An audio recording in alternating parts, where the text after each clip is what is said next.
joins us this morning with a special guest. Chas? That's right, Dr. Peter Abadir is joining us this morning. Thanks for being here. It's a pleasure to be here. You always have interesting information for us, and today it's all about sleep. Today we'll talk about how to have a good night's sleep, and we'll talk about a problem that affects 18 million Americans, and especially common in our area here, which is sleep apnea. Sleep apnea is defined as periods of stop breathing, where people stop breathing for 10 to 30 seconds. And this can happen like up to 400 times during the night. So what's sleep apnea? Sleep apnea is basically a mechanical obstruction of the windpipe. The windpipe is the pipe that passes the air in.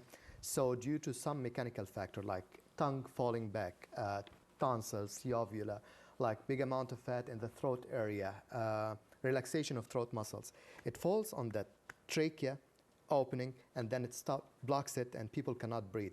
So this is the pathophysiology of it. What people feel is that the spouse or the partner or somebody in the home will notice that the person will stop breathing for 10 seconds, like stop completely breathing, and then start to breathe again. Mm-hmm. So what happened is the brain, when there is no oxygen going through, feels that like a warning sign and starts to wake up, starts to have more contractions of the muscle, and starts to overcome the obstruction. So this is why they start to do this sound.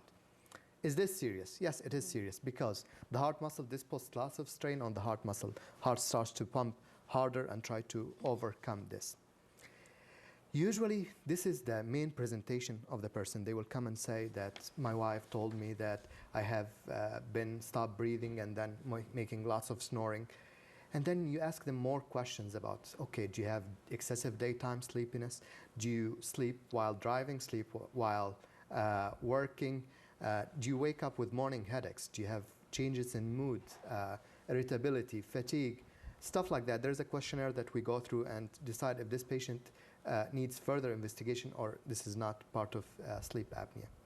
Next step is we put them through something called sleep study, which we bring them to the lab, sleep lab, and they go through inspection. They monitor their oxygen and see if it drops down or if it maintains its level.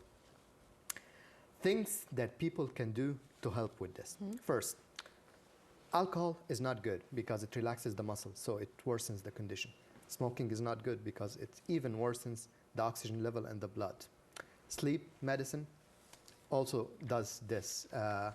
So stop alcohol, stop smoking, avoid any sleeping medicine.